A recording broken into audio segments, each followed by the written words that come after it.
Golden State Media Concepts bring you Book Review Podcast, a haven for bookworms of all ages and the widest genres, from mystery to memoirs, romance to comedy, fantasy to sci-fi. If you love to read, this is a podcast for you. It's the Golden State Media Concepts Book Review Podcast.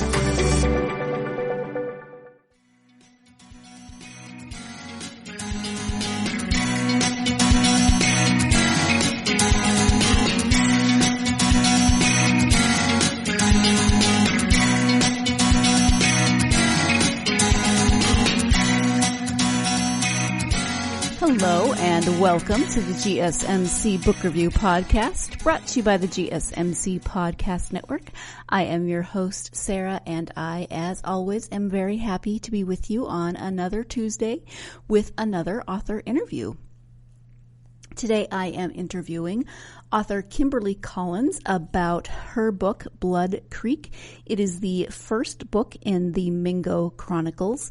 This book is historical fiction. It is set in the early 1900s in the Appalachian Mountains, in the West Virginia coal mines. In 1912, West Virginia starving coal miners are arming themselves and threatening to strike. Wealthy coal operators have hired the Baldwin Felts Detective Agency to protect their fortunes and crush the rebellious miners by whatever means necessary, no matter how violent. Long smoldering resentments are about to erupt into one of the largest armed insurrections in U.S. history, the West Virginia Coal Mine Wars. In the midst of this powder keg atmosphere, Ellie Klein arrives in Charleston on the arm of John Havers, a top lieutenant to Tom Felts himself.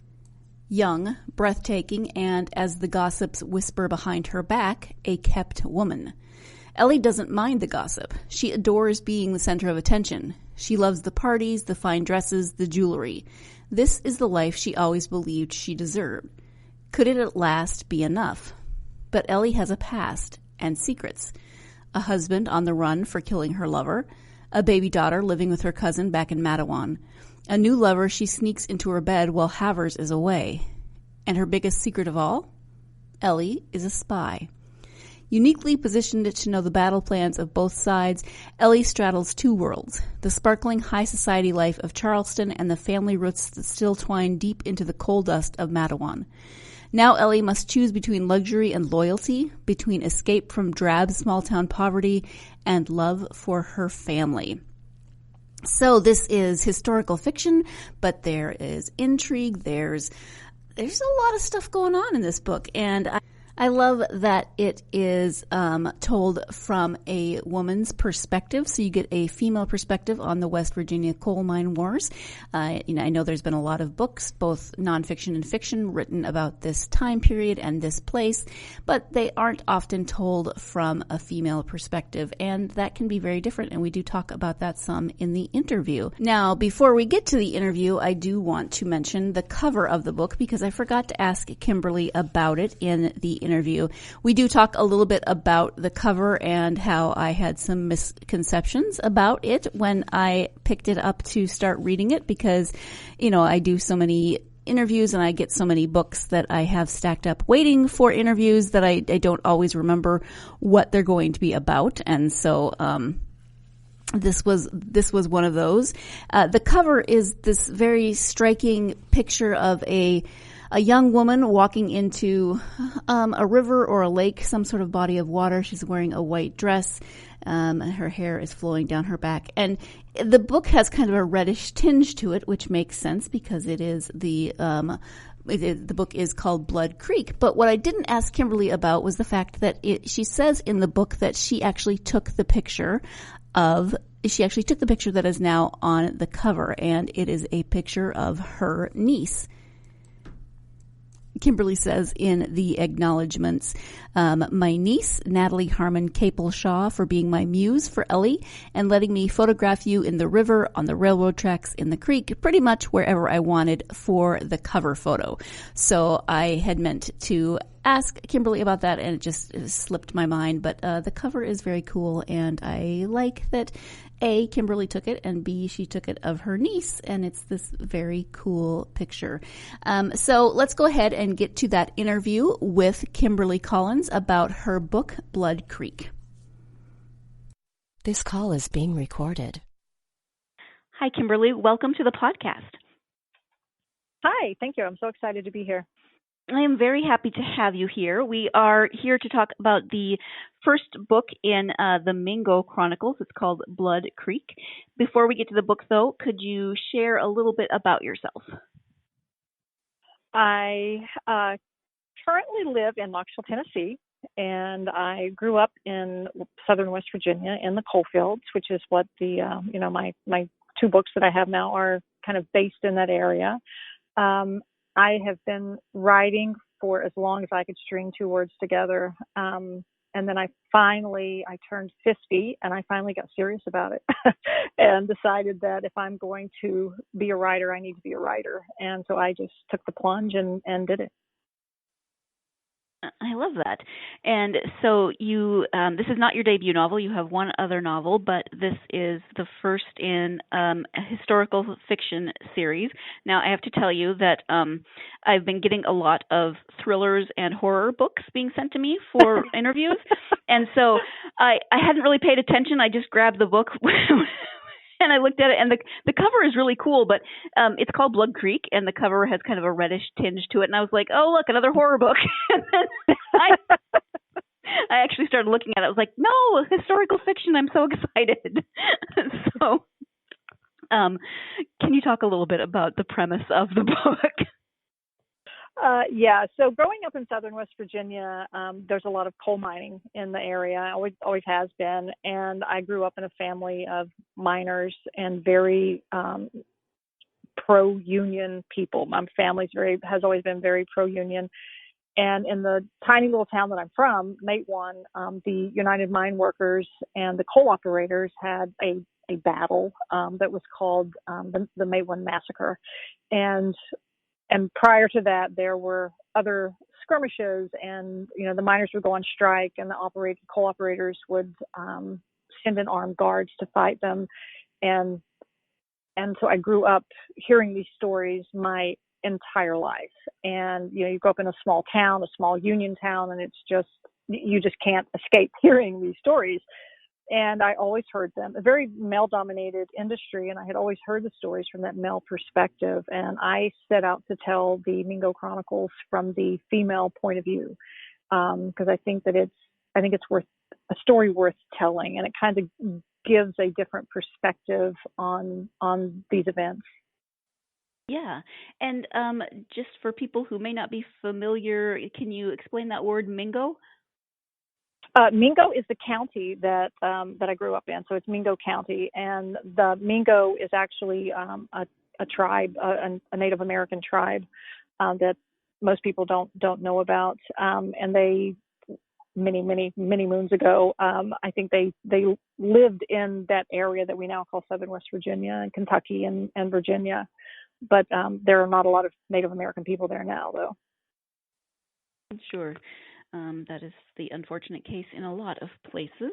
Yes. Yeah, because I was curious because it's the Mingo Chronicles and it's Blue Mingo Press, so there's definitely it yes. catches your attention. So I wanted to ask about that. The main character in the story is a young woman named Ellie. Can you talk a little bit about Ellie and what you think might resonate about her with readers? Yeah, so Ellie is a character that I think a lot of people will love to hate and hate to love. She's based on a real person, and quite a few of the characters in the book are inspired by, real people and real events and everything. And Ellie, when I started writing the book, I did not start with Ellie. And in my research, I was speaking with my brother-in-law and some of his cousins, and they were telling me about one of the characters in the book, Tom, and they started talking about Ellie, who had been married to Tom. And I was just smitten from the get-go. Ellie was a woman far ahead of her time. The book is set in 1911, 1912, 1913, and during that time, women were not heard from. They didn't really have that strong of a voice, but Ellie kind of marched to the beat of her own drummer, and she was. I don't want to give too much of the story away, but she did what she wanted to do. She was an adulteress, but she was a very strong woman. Maybe not in the ways that we would think of as being, a lovely, gracious lady, but she was. She did what she wanted to do, and she didn't care about, the norms of society. She did her own thing. And the first part of the book, I pretty much stick to Ellie's true story and her marriage to Tom, and they had a child, and they, some things happened. I don't want to give it away again. But the second half of the book, I take Ellie off into the land of fiction. But I think the character of Ellie in Blood Creek will resonate with a lot of people, in that a lot of women, that she was very strong. And she knew at that time, during, the early 1900s, that a woman's place was to, be seen and not heard. And she's beautiful, and she's smart. And I think a lot of people underestimate her and think that she's just another pretty face, but she isn't. And she uses these things to her advantage to get the information that she needs. And she manipulates and uses a lot of people. And I know that part might not resonate with a lot of people, but during that time, she used the tools at her disposal, which really were her brains and her beauty. And I think there are a lot of aspects of Ellie and her sister Jolene and some of the other female characters in the book that, given the Me Too culture now, I think a lot of women can kind of resonate with that a bit. We are going to go ahead and take our first break of the podcast. I find Ellie to be a very layered and complex character. There were times when I did not agree with her at all, and there were times when I was amazed at her audacity and her bravery, etc. We're going to talk a little bit more about that. Something else I'm amazed with is that Ellie was a real person, and so I'm always fascinated when authors take the stories of real people and turn them into historical fiction. I know that happens a lot in historical fiction, but I just feel like I would spend so much time trying to figure out how to fictionalize this historical person, what to leave out, what to put in. I think I would spend way more time obsessing about all the details. So I am impressed when authors are able to do this and create a character that really comes to life on the page like Ellie does. So we are going to take that first break. When we come back, we'll be talking more about Ellie and the book Blood Creek. You're listening to the GSMc Book Review Podcast, and I will be right back. The GSMc Life and Happiness Podcast takes you on a journey of exploration. We'll discuss tried and true methods alongside the latest trends of how to best live your life to its fullest and happiest. From psychology to meditation, science to self-help books, the GSMc Life and Happiness Podcast will help you to discover what makes you happy and how you can live life being the best you possible. Download the GSMc Life and Happiness Podcast on iTunes, Stitcher, SoundCloud, Google Play, or anywhere you find podcasts. Just type GSMc in the search bar.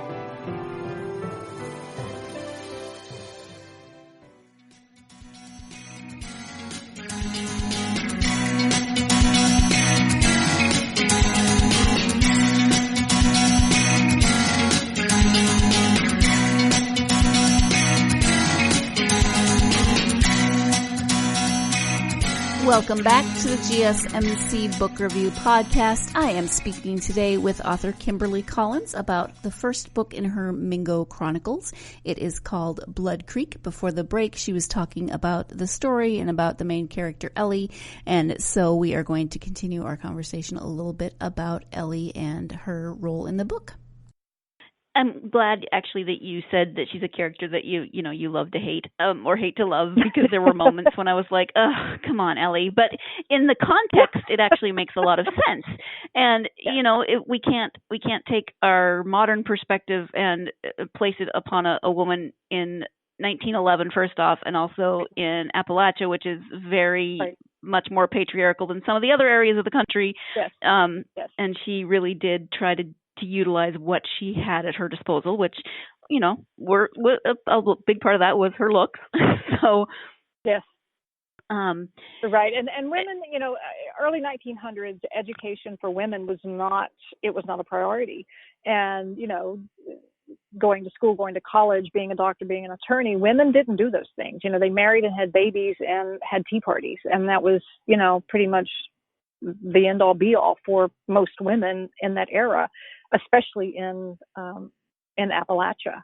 And I think the real Ellie did some things that I really don't want to talk about right now, because it will come out in the next book, that she really did these things. And I just sat with my mouth open when I heard the stories. I'm like, you've got to be kidding.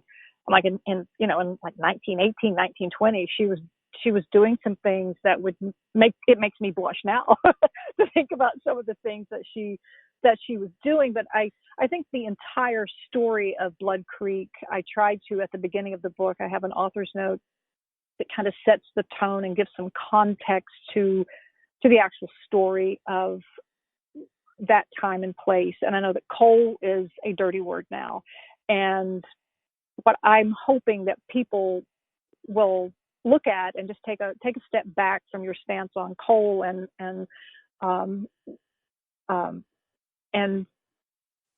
look at it through the eyes of the people who lived in the early 1900s. And coal powered our country, and it powered the Industrial Revolution, and it gave us a lot of the conveniences that we have now and that we take for granted. And I think that the context of the story is, you can't look at it through the eyes of us today, because it was a totally different time, and people's motives for doing the things they did were very different than we would do now.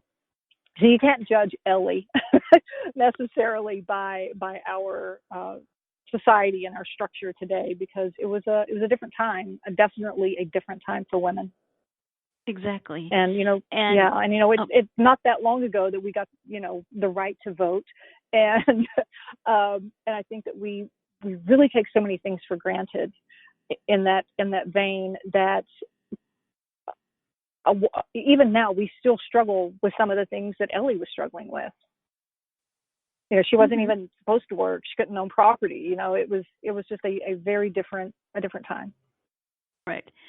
And what I appreciate about historical fiction especially is that it does give us more of a human perspective on certain time periods, as opposed to just reading, a paragraph in a history book.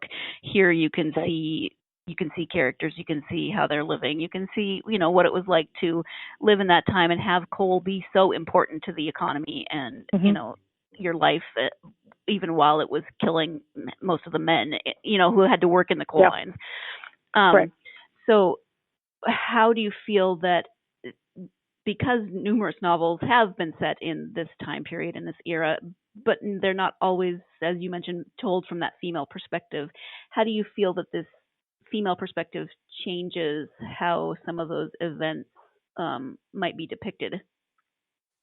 I think, just from my own experience, always hearing them from that male perspective of what the men were doing, and they were tough and they worked hard and they were big and strong and did all these great things, and the women are never talked about. That I come from a family of very strong women, and until I got older, I didn't really appreciate that, because I never heard it. I had lived with it and I saw it, but it just kind of skews your perspective when every story you hear about the past is about the men. And that, again, just goes back to that tone of Appalachia, where it's a man's world. And I think the story can just really show the struggle that the women had and still have. You know, it's an extreme case of women, the women's voices not being heard.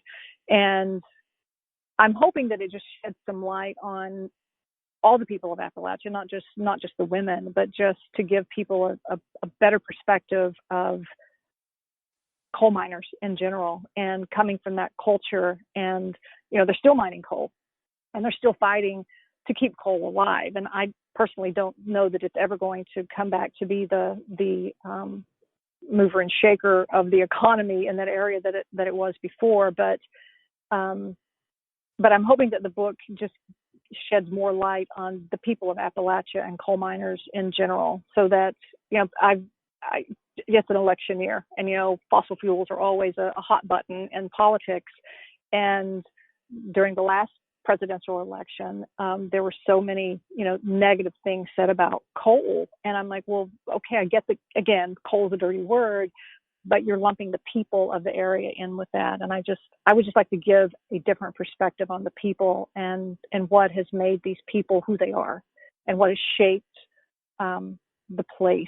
You know, I just think that there's a sense of place there in Appalachia that is really strong with these people.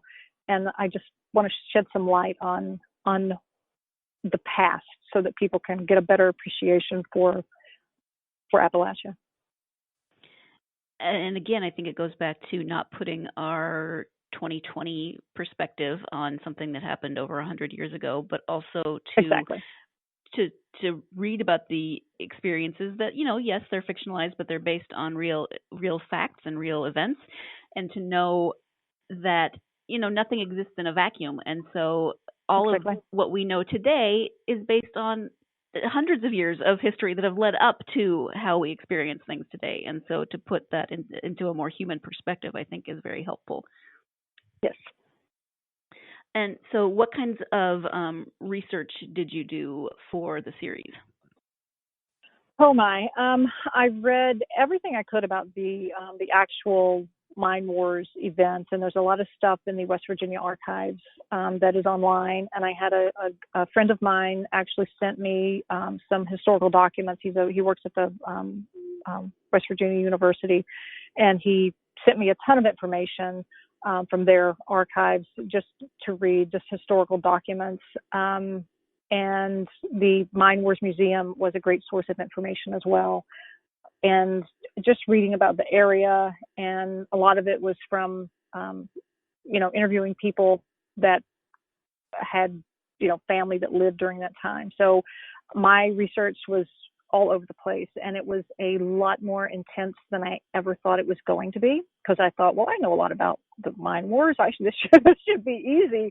And turns out that it was a lot more digging. So because the more I kept reading, the more I kept finding, and then trying to, you know, make sure that those details were accurate. So all of the events in the book that are about the actual mine wars, the coal operators and the miners, you know, their skirmishes and the sniper attacks and all those, the shootings and all of that those were very real events. And I've just sort of wrapped my characters around those events just to give through the characters' eyes.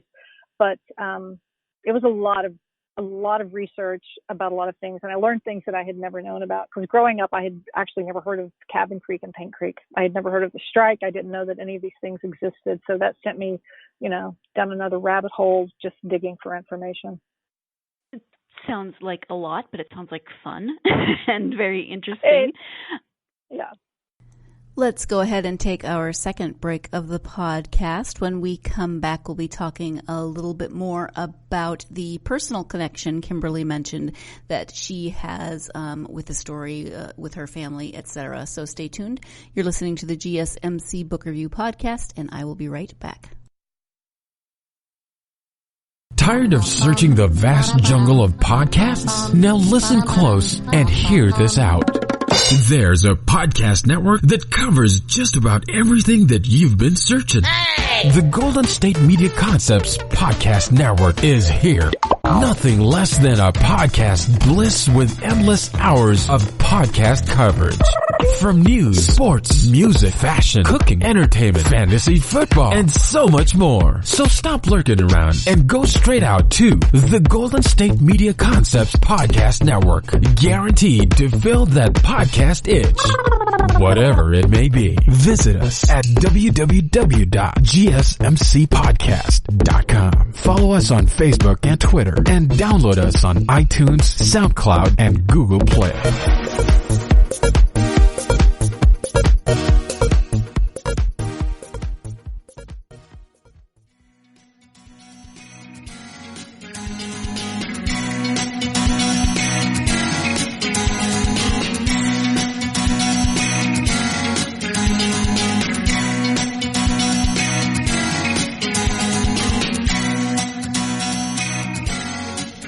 Welcome back to the GSMc Book Review Podcast. I am speaking with author Kimberly Collins about her book, Blood Creek. Let's return to that interview. You did mention that you have an author's note at the beginning, and you talk a little bit about your personal connection with the story. Obviously, you grew up in the area, but can you talk a little bit more about the connection that you mentioned in that author's note? So growing up there, I had, like I said, it's coal was king when I was growing up, and it was the only game in town. And there's not any other industry. All the other small businesses in the area all fed into coal. You know, everything was just an outgrowth of the coal industry. And when I was, in high school, it was like, 10th, 11th grade, my parents had divorced earlier when I was about 12, and my mother, the only jobs were minimum wage, and she had 4 children to raise. And so she took the training and went and applied, because it was safety training you had to take. And so she went and applied for a job in the mines, to work inside the mines. And women at that time did not do that. It was frowned upon. People laughed at you, thought you were crazy. But she just is kind of like, these men are making money. Why can't I? And so she goes and applies for the job, and the superintendent, calls her into his office. It's a small town. Everybody knows everybody. And he calls her in and he asks her, why should I give you a job in that mine when I have men with families needing jobs? And she's like, well, I'm a woman with a family and I need to feed my kids. And he basically laughed at her. And so she left. That just set a fire under her. And so she and 7 or 8 other women filed a class action lawsuit and won. And this was in like 1977, 78.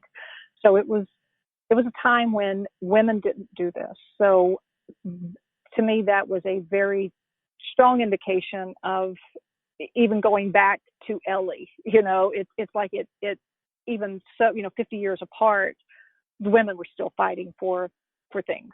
And even now, it's 2020 and we're still fighting for things. But that was a very strong impression with me when, I'm a teenager and my mom is out, fighting for her right to work inside of a coal mine. But everyone in my family worked in the mines, and it was just, again, it was the only game in town. So I just grew up knowing that and living in that world. So it was a pretty easy leap for me to write about it. Oh, wow. Yeah, that's I think your mom needs a book. I know, right? So I'm thinking eventually it will be, but it will probably be more of a memoir type thing for her, right. for sure. But yeah, it was some of the things that she went through, when she even went into the mine, and a lot of the men gave her a really hard time. I think they tried to scare her off, that she would, that she would quit. And my mother is beautiful. I mean, she looks like Ava Gardner. She's this tiny, petite, beautiful thing. And for her to go inside the mine, a lot of the men laughed at her, but she never missed a day of work, and she worked just as hard as any of them. Wow, that is amazing. This is a series, so do you have a release date or, estimated release date for the second book? I was really hoping that I could have it come out in October of this year, but I again, there's a lot of research to do because I want to get the facts of the mine wars correct, and I'm hoping, my plan right now is that the publication date will be probably early May of 2021. Okay. And how many books do you envision for the series?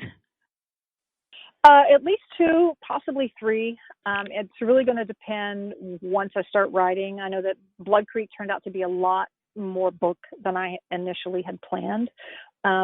So I'm going to estimate 3 at this point, but no more than 3 for sure.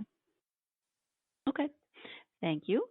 As I mentioned before, this is not your debut novel. You have another novel called Simple Choices. Would you like to talk a little bit about that book as well?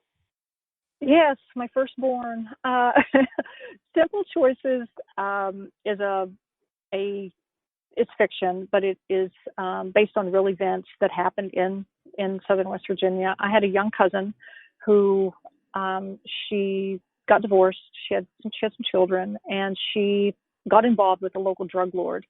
And oddly enough, in such a small little town, drugs at the time, and this was like early 2000s, I guess, he was selling a lot of cocaine and pot and just, random things. And this was kind of on the beginning of the opioid crisis. So he wasn't really selling a lot of pills, but mostly cocaine.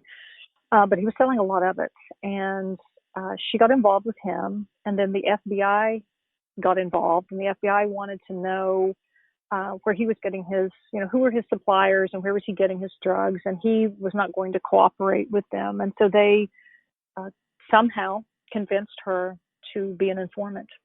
And the drug lord boyfriend found out about it and had her killed. He had her alleged best friend kill her. And then they buried her body and hid it. She was missing for, 3, 4, 5 months. So it's a story about, there's no happy ending, and I'm not really giving anything away. It's definitely a book worth reading. But the premise of the book is that, we all make choices every day, and you can make good choices or bad choices. And even the most simple choices that you make each day can lead you to a very, very bad end. And I think that that's what my cousin did. I think she made a decision to date this person, not realizing where the road was going to go. And then just one little choice every day just led to something horrible. And given the current opioid epidemic that's just really all over the country, I think it's a very good message for a lot of people. And I've had a lot of people who read the book that had addiction issues in the past that said, I read your book and I loved it, but I got halfway through and I just had to put it down for a few weeks because it hit home. It hit really hard. So again, there is no happy ending, but I think it's a very good message for a lot of people. And I didn't set out to tell my cousin's life story. I wanted to tell her ending as a warning bell to other people, because she was a young girl, a young woman, and it could have been anyone. It could have been any young woman in southern West Virginia.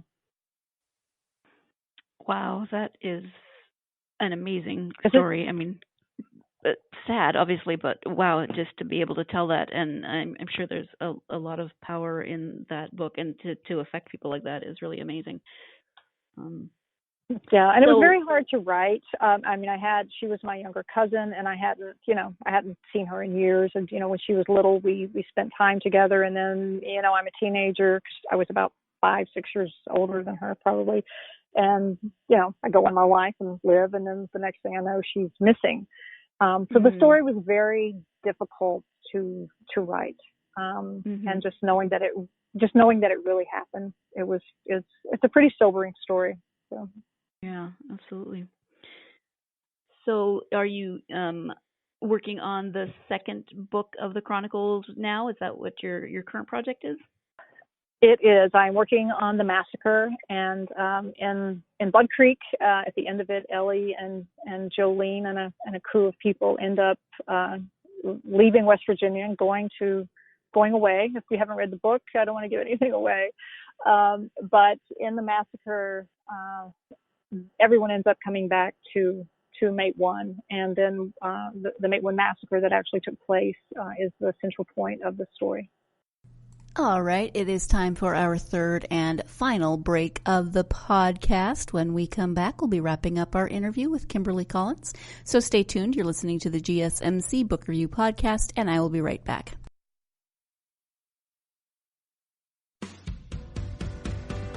The Golden State Media Concepts Travel Podcast, the show that gives you advice on everything travel. We explore places you've always wanted to go, as well as giving tips for traveling in those places. We'll give you advice on the best sites for travel tips, information, and discounts. Join us as we travel the world, explore cultures, and meet new people. The Golden State Media Concepts Travel Podcast has got you covered. Download the GSMc Travel Podcast on iTunes, Stitcher, SoundCloud, Google Play, or anywhere you find podcasts. Just type GSMc in the search bar.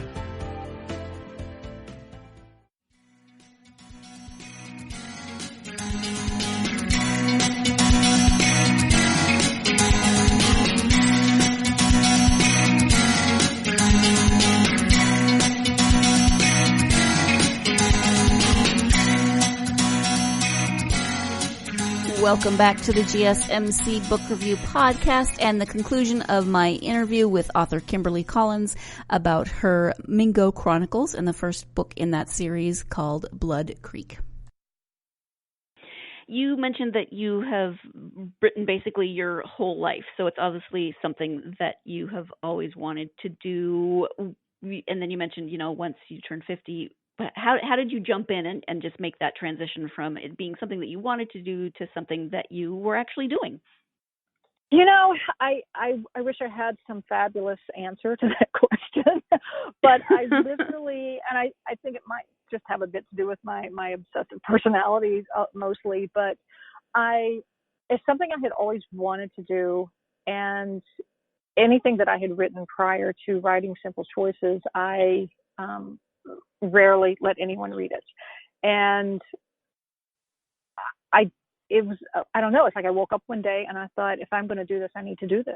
And a fire was lit under me, and I had been going back and forth with the Simple Choices story for a while. And I thought, I want to write about this, but I don't know what I want to write about this. And I had a lot of stops and starts. It started out as an essay, and then it was a short story, and then I thought, I'm just going to write this as fiction. And I literally just woke up one morning and dove into it head first, and I did not stop writing. I just wrote until I was just like a crazy woman writing. And I don't know. I think you just reach an age where you realize that time is like a liquid in our hands, and it's just passing by so quickly. And I have a dream, I have things I want to do, and I'm just going to put everything else aside and do it. And I'm still doing it. I can't, now that I'm this, 2 books in, I can't imagine not writing. I can't imagine stopping writing and not ever doing this again. I think this is just what I was meant to do. Mm-hmm. So out of that, go ahead. I was going to say that sometimes life gets in the way, and you have so many distractions in life. And I think it takes, for me anyway, it took time and just being of a certain age to realize that, wow, I'm 50, and I don't. And I still, in my head, I'm thinking I'm 25, right? Except, maybe for my knees. But I'm like, I don't know where all the years went, and the next 50 are going to go by just as quickly. So I just need to get on it and do the things I know I need to do the things I know I'm supposed to do. Mm-hmm. So out of that experience, then, would you have advice for aspiring authors? Start, and don't be afraid of doing it. And, I had a career. I was working when I was younger and traveling for work, and just very caught up in all of that. And I have no regrets. I wish I had had been more serious about writing earlier, but my advice is just do it and don't waste time. You just have to not allow yourself to be distracted by all these things. But yeah, just jump in and do it. Mm-hmm. And when you take time to then read for yourself, what are your favorite genres or authors? Oh my goodness. So I'm my reading pleasure is all over the place. I love nonfiction. I will read anything by Malcolm Gladwell. Love him. I love Stephen King. I can't get enough of Stephen King. And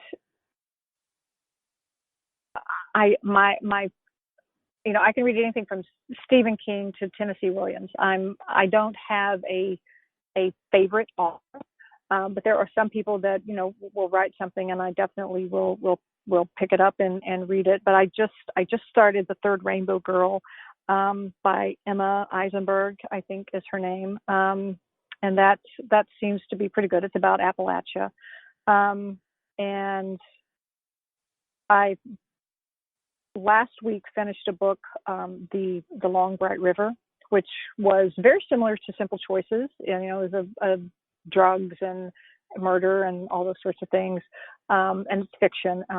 Fabulous book, just a fabulous book. Great writing, great story, very, very on point to the subject matter. But I don't have a favorite author. I think I read so many genres. I'm just all over the place, and I absolutely adore young paranormal fiction. And I don't know what that is. It's like the young adult paranormal fiction. I could read it all day long. Thank you. I know you have a website, so if you could tell people what the website is and where they can interact with you on social media. Yeah, the website is bluemingopress.com, and I'm on Facebook, Twitter, and Instagram. And if you just go to my website, you can find links to each of those. So all my social media. All right. Thank you so much. We've talked about a variety of topics, but is there anything that we haven't covered that you were hoping to mention in terms of the series or writing in general? No, I think we've covered pretty much everything. All right. Well, I want to thank you again for joining me for the podcast. I really appreciate it, and I love that you're taking kind of personal, things that are very close to you and creating this series of historical fiction. I really appreciate that. Well, I hope everyone likes it. I'm hoping that it gives a different light to Appalachia. I don't think there are enough good stories written about Appalachia, and I just want everyone to see the beautiful Appalachia that I do. I agree. And thank you again for joining me. Oh, thank you so much. Thank you once again to Kimberly for joining me on the podcast and talking about her Mingo Chronicles series, especially book 1, which is now out. And I am looking forward to the next installment of the series to find out more about Ellie and more about what happens next in her life. It does become, as Kimberly mentions in the foreword, that it does become more fictionalized in terms of what happens to Ellie after this first book, but a lot of what happens to Ellie in this first book is based on actual facts and events. So I love historical fiction, as you know, so I'm excited for the rest of this series. Thank you, as always, to you, my listeners. If you would like to win a copy of Blood Creek, it's very simple. All you have to do is go to our social media pages, Facebook, Twitter, or Instagram, and comment on this post in the next week, sometime in the next week. So that would be, February. Oh my gosh, next week is February. So February 4th. If you comment by February 4th, I should actually pull up a calendar instead of just trying to figure things out in my head. If you comment on Facebook, Instagram, or Twitter by February 4th, you will automatically be entered to win a copy of Blood Creek by Kimberly Collins. So comment on the post with this episode 210, interview with Kimberly Collins, and tell me your favorite historical fiction novel or series that you have read on, as I said, Facebook, Twitter, or Instagram, GSMc Book Review. Speaking of social media, you would help us out a lot if you could follow us on social media, like our posts, retweet, share, do all of those lovely things that help us, especially if you can subscribe to the podcast. And if you could give us a 5-star review, that would just be the icing on the cake, the bee's knees, whatever euphemism you want to put in there. Thank you so much for that. And thank you, as always, for tuning in and joining me for another episode of the GSMc Book Review Podcast. I hope you're having a wonderful last week of January, and I hope this week involves, as always, time for you to get lost in a good book. You've been listening to the Golden State Media Concepts Book Review Podcast, part of the Golden State Media Concepts Podcast Network. You can find this show and others like it at www.gsmcpodcast.com. Download our podcast on iTunes, Stitcher, SoundCloud, and Google Play. Just type in GSMC to find all the shows from the Golden State Media Concepts Podcast Network, from movies to music, from sports to entertainment, and even weird news. You can also follow us on Twitter and on Facebook. Thank you, and we hope you have enjoyed today's program.